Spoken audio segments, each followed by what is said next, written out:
इनका है ना प्रस्ताव? अजय मिश्रा आंगनवाड़ी पे चल रहा है।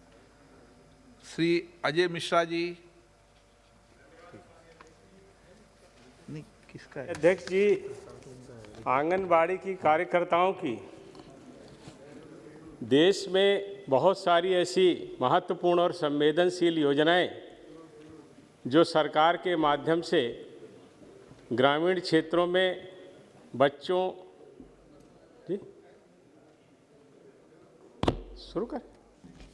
बच्चों के पोषण और महिलाओं के स्वास्थ्य को लेकर के चलाई जा रही हैं, उसमें आंगनबाड़ी की कार्यकर्ता बहनों की बहुत महत्वपूर्ण भूमिका है। पूर्व में जिस तरह से आंगनबाड़ी केंद्र संचालित किए जा रहे थे, उससे जो परिणाम प्राप्त होने चाहिए थे, जो लाभ आंगनबाड़ी केंद्रों के माध्यम से हमारे देश के लोगों को मिलना चाहिए था, वो नहीं मिल पा रहे थे। माननीय अध्यक्ष जी, इसमें मुख्य रूप से आंगनबाड़ी की जो हमारी बहनें होती हैं, उनसे अवैतनिक कार्यकर्ता के रूप में काम करने की अपेक्षा की जाती है। साथ ही आंगनबाड़ी की जो सहायिका और आंगनबाड़ी की कार्यकर्ता होती हैं, उनकी नियुक्ति भर्ती सहित स्कीम के कार्यान्वयन संबंधित सभी मसले राज्य की सरकारों के द्वारा तय किए जाते हैं, जो जिला स्तर पर और उसके बाद ब्लॉक स्तर पर उनकी समीक्षा के साथ वो काम पूरे किए जाते हैं। निश्चित रूप से आंगनबाड़ी की जो हमारी सहायिका हैं, वो बहुत मेहनत कर रही हैं और उसके कारण उनको जो मानदेय देने की बात थी, उसमें भी अभी हमारी सरकार ने काफ़ी बदलाव किया है। लेकिन अगर हम उनके काम के विषय में देखें तो आंगनबाड़ी स्कीम का लक्ष्य 6 वर्ष से कम उम्र के बच्चों, गर्भवती महिलाओं और स्तनपान करने वाली माताओं का समग्र विकास करना है। इसमें पूरक पोषण, सकल स्कूल के पूर्व की जो अनौपचारिक शिक्षा है, उसके साथ साथ पोषण और स्वास्थ्य शिक्षा, टीकाकरण, स्वास्थ्य जांच और रेफरल सेवाओं के जो पैकेज प्रदेश सरकार और केंद्र सरकारों के द्वारा लोगों के ज़रूरत के लिए बनाए जाते हैं, उसमें उन आंगनवाड़ी की बहनों की बहुत बड़ी भूमिका होती है। वास्तव में पूरी दुनिया में 2030 तक जो सस्टेनेबल गोल प्राप्त करने के लिए प्रत्येक देश ने अपना लक्ष्य निर्धारित किया है, उसमें शिक्षा और स्वास्थ्य हमारे देश के लिए बहुत महत्वपूर्ण है। और चूंकि ये हमारा देश गांवों का देश है और यहाँ पर गांवों तक शिक्षा के लिए लोगों को जागरूक करना और पोषण के प्रति लोग जागरूक हों, संवेदनशील हों और समय पर पोषण के कार्यक्रमों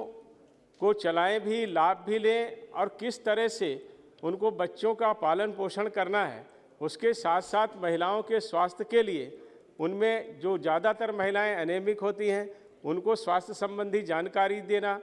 जो छोटे बच्चे हैं उनके जो टीकाकरण के हमारे कार्यक्रम होते हैं, जो 7 ऐसी गंभीर बीमारियां हैं जिनके टीकाकरण के माध्यम से बच्चों को स्वस्थ रखने की एक बड़ी चुनौती हमारे देश में थी, उसमें आंगनबाड़ी की जो हमारी सहायिकाएँ हैं, कार्यकर्ता हैं, उनकी बहुत बड़ी भूमिका है। और निश्चित रूप से जिस तरह से वो 6 ये काम कर रही हैं, हमारी जो पहले हमारी सरकारें थीं उस समय बहुत विशेष ध्यान इस पर नहीं जा पाया, क्योंकि उस समय ऐसी बात भी नहीं थी। लेकिन 2018 में आंगनवाड़ी केंद्रों की जो सहायिकाएँ थीं, उनका प्रतिमाह मानदेय 3000 से बढ़ा के 4500 रुपया किया गया है। उसके साथ ही साथ हमारी जो सहायिकाएँ होती हैं, उनको 2250 रुपया जो मिलता था, जो 2250, उसको 3500 रुपया किया गया है। साथ ही साथ सरकार ने अन्य अनेक तरह के मानदेय भी आंगनबाड़ी की कार्यकर्ताओं को देने का काम किया है और उन योजनाओं को स्वीकार किया है। लेकिन वास्तव में आजकल के युग में 4500 रुपया भी जिस तरह की वो सेवा कर रही हैं और जिस तरह से वो गांवों में जाकर के कामकाज कर रही हैं, इसके लिए उनको अधिक मानदेय मिलना चाहिए। ये अभी मैं इस पर भी बात करूंगा, क्योंकि ये एक बहुत बड़ा कार्यक्रम है। हमारे देश में लगभग 14 लाख ऐसे आंगनबाड़ी के केंद्र हैं जिसमें आंगनबाड़ी की कार्यकर्ती काम कर रही हैं, और उन्होंने उसको निरंतर ऐसे प्रयास करके गांवों में अपनी उत्तम सेवाएं भी दी हैं। हालांकि यह भी तय है कि जो ये हमारी जो योजनाएं हैं, ये बहुत ही इस तरह की योजनाएं हैं जिनका व्यापक प्रभाव पड़ता है, जिसका अभी हम लोगों ने देखा भी है। जिस तरह से हमारे प्रधानमंत्री जी ने 1000 दिन का पोषण के लिए एक कार्यक्रम चलाया, अपने देश के बच्चों को कुपोषण से मुक्त करने के लिए उन्होंने एक गर्भावस्था की जो वो होता है उस समय, और उसके साथ साथ 2 साल उन्होंने जोड़े, 730 दिन वो जोड़े, और उसके साथ साथ 270 दिन जोड़ करके 1000 दिन की जो स्कीम बनाई, उसके पीछे सीधा सीधा ये उद्देश्य था, और ये वैज्ञानिक तथ्य भी है कि गर्भ अवस्था से लेकर के 2 वर्ष तक शिशु का ठीक ढंग से अगर पालन पोषण होता है, उसकी देखभाल ठीक तरीके से हो, तो निश्चित रूप से वो बालक कुपोषित नहीं होता है, और भार उसका आयु के हिसाब से और लंबाई इस तरह से अगर बढ़ती है, तो जो पोषित बच्चा होता है वो देश के लिए तो एक स्वस्थ नागरिक के रूप में अपनी सेवाएं देता ही है, लेकिन साथ ही साथ देश की अर्थव्यवस्था पर भी उसका व्यापक प्रभाव पड़ता है। इसलिए ये जो आंगनबाड़ी की जो हमारी कार्यकर्ता हैं, इनकी भूमिका को अपने देश के लिए हम लोग समझ सकते हैं। तो उसी क्रम में सरकार ने ऐसे बहुत सारे कार्यक्रम जो ब्लॉक स्तर पर उनको प्रशिक्षण के लिए चलाए जाते हैं, उसके साथ ही साथ हमारी सरकार ने यह भी तय किया है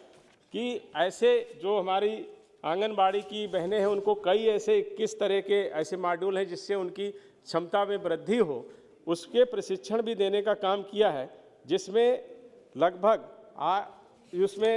9 लाख के करीब ऐसी महिलाएं हैं जिनको ये प्रशिक्षण दिया गया है, जो कार्यकर्ता हैं आंगनबाड़ी की, और उसमें से लगभग 3 लाख के करीब इस तरह की कार्यकर्ता हैं जिनको डिजिटल प्रशिक्षण भी दिया गया है। और आजकल जिस तरह से एक एक कार्यक्रम की जानकारी और सूचनाएं सरकार के द्वारा एकत्रित की जा रही हैं, निश्चित रूप से सरकार प्रशंसा की पात्र है। प्रत्येक योजना की सारी सूचनाएं डाटा वाइज हमारी सरकार के पास उपलब्ध रहें, जिससे आगे उनको योजनाएं बनाने में सफलता मिले, और उसके अनुरूप योजना बनाएंगे तो निश्चित रूप से उसके व्यापक परिणाम हमको प्राप्त होंगे, जो हमारे सतत विकास के लक्ष्यों को प्राप्त करने में बहुत बड़ा योगदान होगा। और इसी क्रम में हमारी सरकार ने यह भी किया है कि हम लोगों ने इसके लिए जो डिजिटल प्लेटफार्म है उसको तैयार किया है।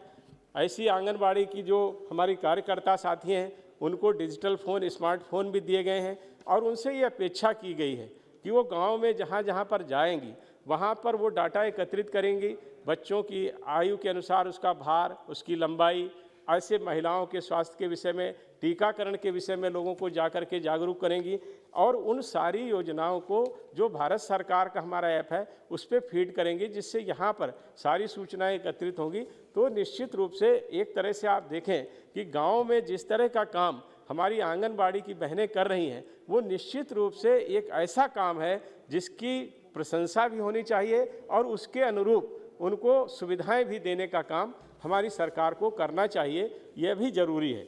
अभी जैसे कई जानकारियां आई थी कि कई ऐसे आंगनबाड़ी के केंद्र हैं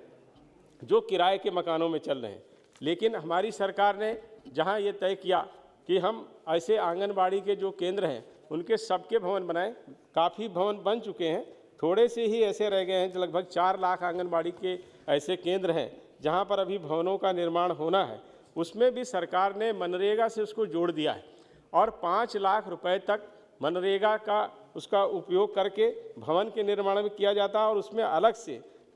स्वच्छता कार्य योजना के लिए तहत पेयजल की समस्याओं को दूर करने के लिए 10,000 रुपया और 12,000 रुपया प्रत्येक आंगनबाड़ी केंद्र में शौचालय के लिए भी दिया है। ये निश्चित रूप से सरकार की तरफ से ये प्रयास किया जा रहा है कि आंगनबाड़ी के लिए ठीक ठाक और अच्छे भवन हर जगह पर उपलब्ध हो जाएं। और इसके लिए उन्होंने यह भी कहा है कि अगर जहां कहीं पर भी ज़मीन नहीं उपलब्ध हो पा रही है, वहां 600 वर्ग फुट के ऐसे जो किराए के मकान मिल जाएं, उनको भी वो किराए पर लेकर के, जहां पर पेयजल और ऐसी सारी व्यवस्थाएं हों, तो वो उसको चलाने का काम हमारे यहाँ ये करने की सुविधा भी सरकार ने दी है। लेकिन उसके बावजूद अभी कई ऐसे केंद्र हैं जहां पर शौचालय और पेयजल की सुविधाएं नहीं हैं। उसमें लगभग 4 लाख के आसपास ऐसे आंगनबाड़ी के केंद्र हैं जहां पर अभी ठीक ढंग से टॉयलेट्स उपलब्ध नहीं हैं, और 2 लाख के करीब ऐसी जगहें हैं जहां पर पेयजल की व्यवस्था भी हमारी सरकार को करनी है। मैं माननीय मंत्री जी से यह भी अनुरोध करूंगा कि यह आवश्यक है, क्योंकि अभी जैसे कोविड का जो ये संक्रमण आया, इसके दौरान निश्चित रूप से आंगनबाड़ी के केंद्र बंद रहे हैं। लेकिन अभी जैसा आपने नवंबर में शायद 2020 में नवंबर में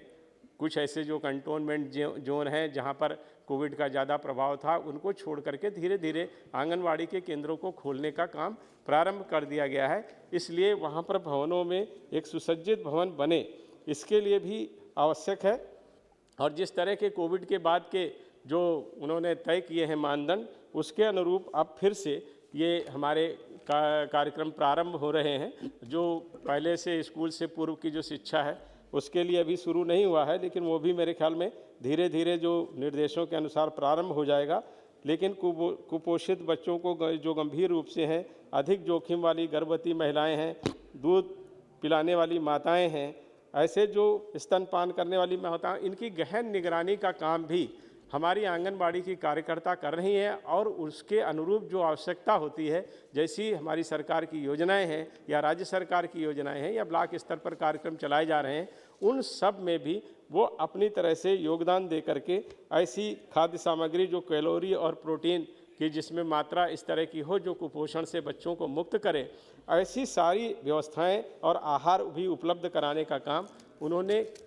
किया है और कोविड के दौरान भी किया है। कोविड में आंगनबाड़ी के केंद्र भले बंद रहे, लेकिन जो सरकार की योजनाएं आई, कोविड के प्रति जागरूक करना हमारे लिए एक बहुत बड़ी चुनौती थी। हमारा देश जिस तरह के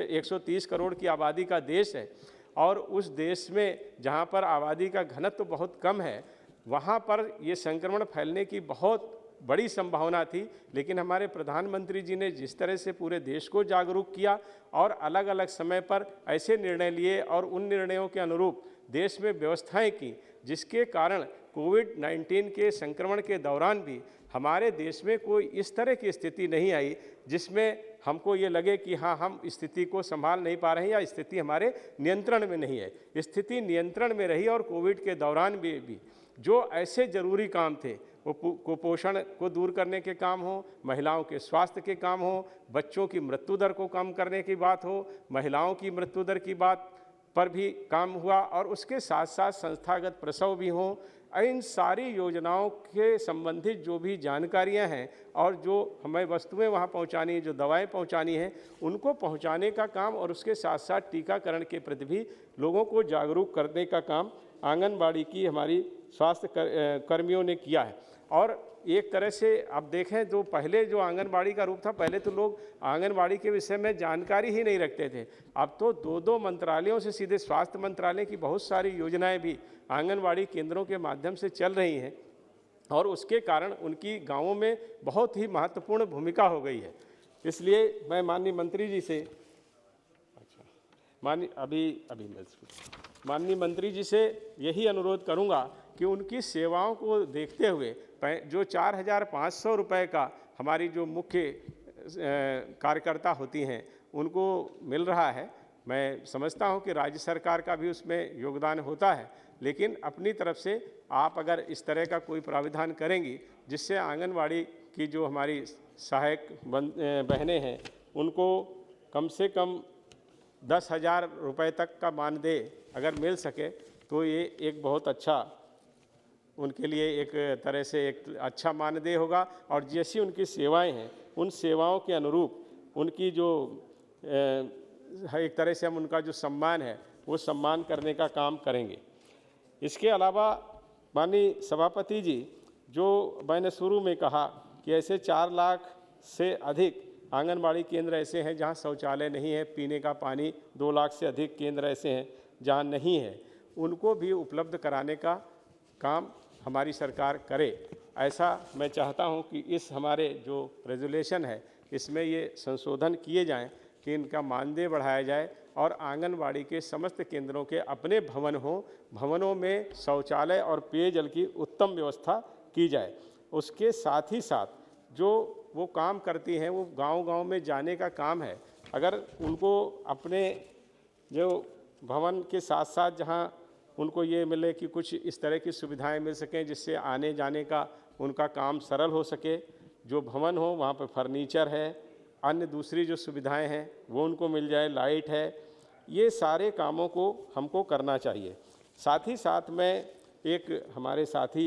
ने एक मुझे ये पत्र दिया है, तो उसमें भी मैं कहना चाहूँगा, ये हालांकि राज्य सरकार का विषय है, लेकिन माननीय मंत्री जी हैं तो उनके संज्ञान में मैं लाना चाहता हूँ कि जो आंगनबाड़ी केंद्रों पर जो CDPO होती हैं ब्लॉक स्तर पर, वो ऐसा उन्होंने बताया है कि वो कुछ जगहों पर घूस लेने का काम भी करती हैं।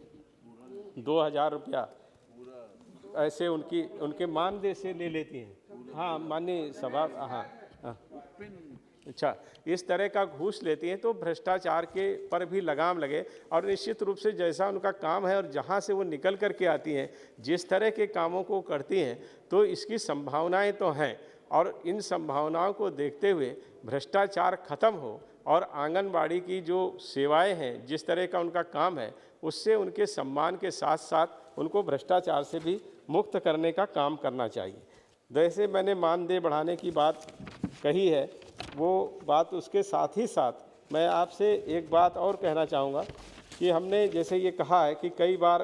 पहले शिकायतें आई हैं, इधर कोई ऐसी शिकायत नहीं आई कि जो आंगनबाड़ी केंद्र की जो महिलाएं हैं उनके शोषण की भी बहुत सारी शिकायतें प्रदेश स्तर पर प्राप्त हुई हैं और वो उनके लिए एक इस तरह की विधि संचालित है जो प्रदेश में उनके इस तरह के जो घटनाक्रम होते हैं उसमें वो काम करती है। बस दो चार मिनट रुक जाइए।